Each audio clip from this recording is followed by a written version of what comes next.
Welcome back to my YouTube channel, Filipina and Turkish Vlog. Today is May 25, 2025 and for today's video, isi-share ko lang sa inyo kung ano yung mga requirements sa pagkuha ng citizenship dito sa Turkey kung kayo ay kasal sa Turkish, katulad ko. Pwede kayo mag-apply after 3 years ng kasal ninyo. Mas maganda nga kung mayroon kayong anak kasi mas madali yung proseso and dapat yung inyong hawak na papel dito ay consistent kasi nakikita nila yun sa system nila kung ano yung hawak mo since nung dumating ka dito. At kapag yung record mo ay walang problema at consistent na parang nasa under ka ng asawa mo, mas mabilis yung proseso. Unlike dun sa mga iba na maraming pinagdaanan. Yun lang yung tip ko sa inyo kasi marami akong mga kakalala dito na nagsishare din ng mga experience nila. And yung sa aking experience din naman is iba din sa kanila. And yung iba naman, mas maagang nakakuha ng citizenship. Parang ang bilis-bilis nilang na-approve. Kasi depende yun sa status and depende din yun sa sitwasyon. But sa akin kasi guys, parang inabot ako ng 8 years kami ng kasal bago ako nakapag-apply. Kasi since nung kinasal kami ni Mr. ay hindi kami nag-stay dito sa Turkey, alis-alis kami. Kasi isa yun sa mga requirements na kapag nag-apply kayo ng inyong citizenship, dapat ay hindi kayo aalis ng lugar ninyo kasi maraming proseso na gagawin. Like, pupunta yung mga pulis sa inyo, i-check na kung talagang kayo magkasama, and then may another interview ulit. Marami magaganap after na maipasa nyo yung inyong applications para sa citizenship. Kaya hindi talaga kayo dapat umaalis-alis ng place o yung address na binigay ninyo doon sa inyong application. Okay. So, may mga gusto palang manood ng video ko nung interview time, pwede nyo pong i-watch. Ayan, ilagay ko dyan sa screen yung aking video noong ako ay na-interview ng marami.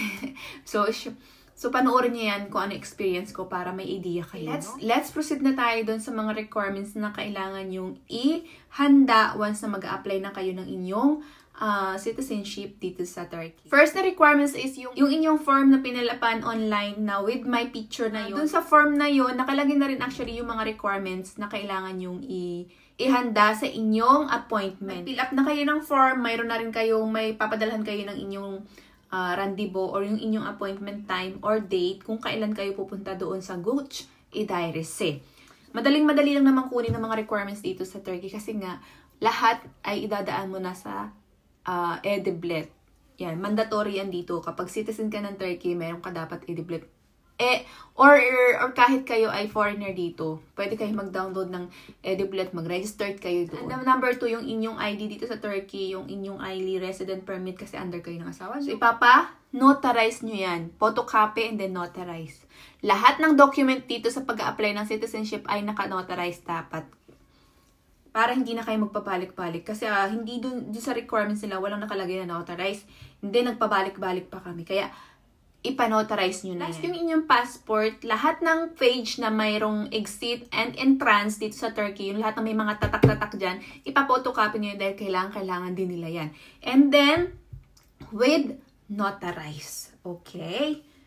And then, yung inyong red book o yung inyong marriage na book dito sa Turkey, ipapapotocopy nyo din yun. Next is yung photograph o yung inyong biometric na picture. 4 na piraso ang kailangan nila. And dapat ay bagong picture yun. Like, hindi siya luluma ng 6 months. Experience ko yan, guys. Nagbigay ako ng lumang picture. Yung pala, nadedetect din nila yun sa kanilang computer. Hindi ina-accept. Kaya kung ayaw nyo magka-problema, kasi yan din yung naging problema sa akin. Nagbigay ako ng lumang picture and then hindi nila ina-accept sa system, di nagpabalik-balik ako. Ayun nangyari. Kaya magbigay na kayo ng bagong picture nyo.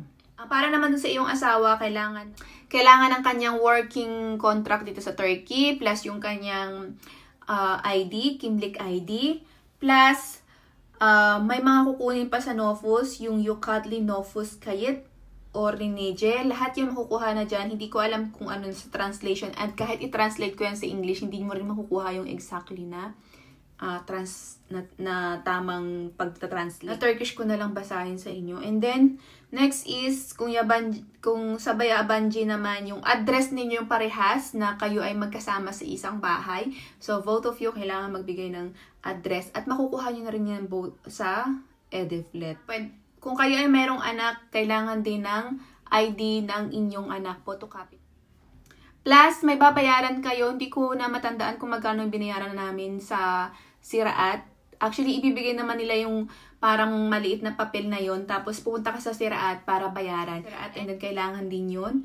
And then, after that, yung ano pa ba, yung mga insurance, copy, and bank statement. Parang same lang din. Same lang din sa pagkuha ng ID. Ayun yung mga kinuha sa amin. And then, may procedure yan, guys. Yung procedure niyan is after na makuha nila yung documents, nakumpleto mo na lahat ng mga documents, is next naman ang gagawin ay parang itataboy ka naman dun sa kabilang building para naman sa inyong finger mark.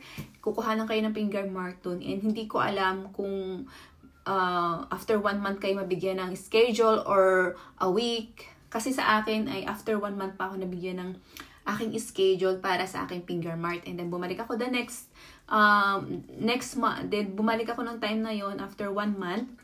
And then after nun is may papasulat sila sa inyo sa papel yung inyong pangalan, number, and etc. About yourself lang naman. And then, hahantayin mo na lang yung text nila or call nila kasi may pupuntang pulis sa bahay ninyo para mag-interview. So, yung interview sa iyo is about your husband. Parang personal lang about sa inyo. Parang katunayan lang na kayo ay mag-asawa at katunayan na talagang mag-asawa kayo. Kasi marami na rin dito kasi nagpe-fake marriage. Kaya yun lang, wala silang ibibigay na time or kailan. Basta ang pulis ay bigla na lang susulpot yan sa bahay nyo. Tatawag bigla, sasabihin, we are the police from Ghost Diaries, ganyan. But parang galing sa new citizenship. Tatawag silang ganyan and then, we have scheduled to interview. Pero yung sa akin guys, tumawag sila, hindi ko sila nasagot. And then yung time na second, tama-tama at andito ako sa bahay nung time na tumawag sila. So yun, hindi naman sila pumasok ng bahay. Ang akala ko noon, sabi ng mga friend ko, is pupunta ng bahay, i-check kung may mga picture or whatever. Hindi na sila pumasok ng bahay, dyan lang sila sa baba. And siguro kasi alam naman nilang may baby. Kasi sabi ko, kasi nung time na nag-a-apply pa lang kami noon, kita naman nila na may baby. And then also, nagbigay din naman kami ng ID ni Leila. And sa system din talaga, nakikita nila yun. Kahit sa EduBlet kasi, diba? Sabi ko sa inyo kanina, lahat ng mga tao dito ay naka-registered na sa EduBlet. Kasi lahat ng papel na kakailangan, lahat ng government paper ay nandoon na. Kaya naka-registered kami doon. And sa system pa lang makikita na yung aming small family. Okay?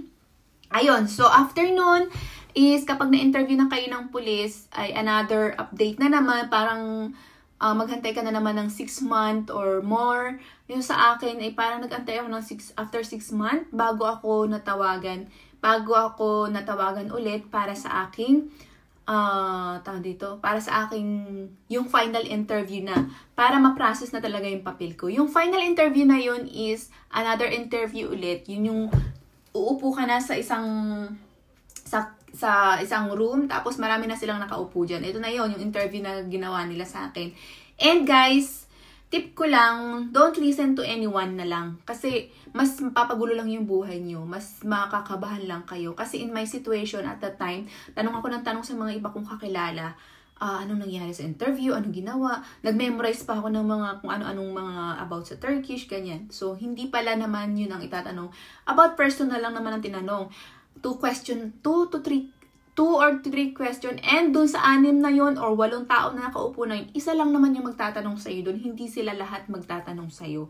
Ang naalala ko lang is, again, ang naalala ko lang is about anong trabaho ng asawa mo, saan kayo nag-meet, anong pangalan ng iyong anak. Kasi kasama ko si Leila nung time na interview ko, karga-karga ko siya kasi maliit pa talaga si Leila nung time na yun, parang mag-1 year old pa lang. Hello to all my fellow Filipinos abroad.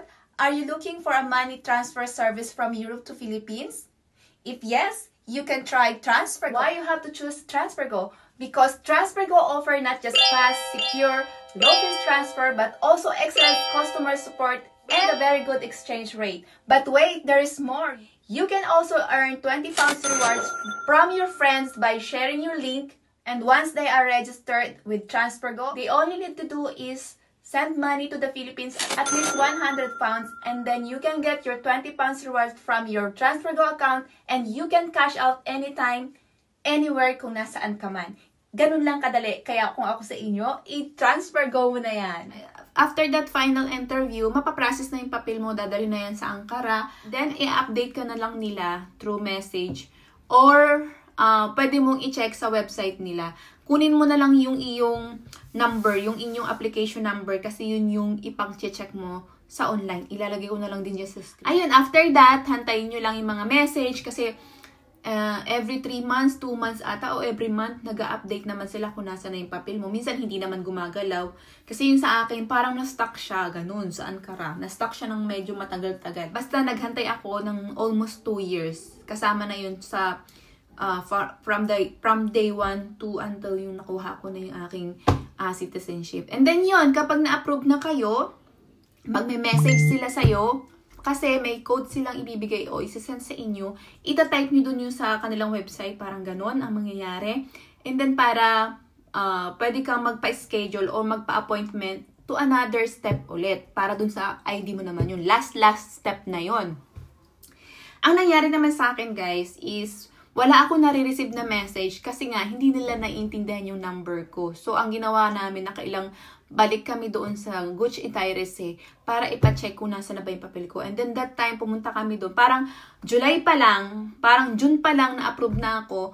Pero September kami pumunta doon. And sabi, June pa lang daw na-approve na ako pero hindi daw kami pumupunta doon. At walang nagme-message or blah blah blah. Yun ang sabi nila. Ewan ko kung totoo yun. Pero yun ang sabi.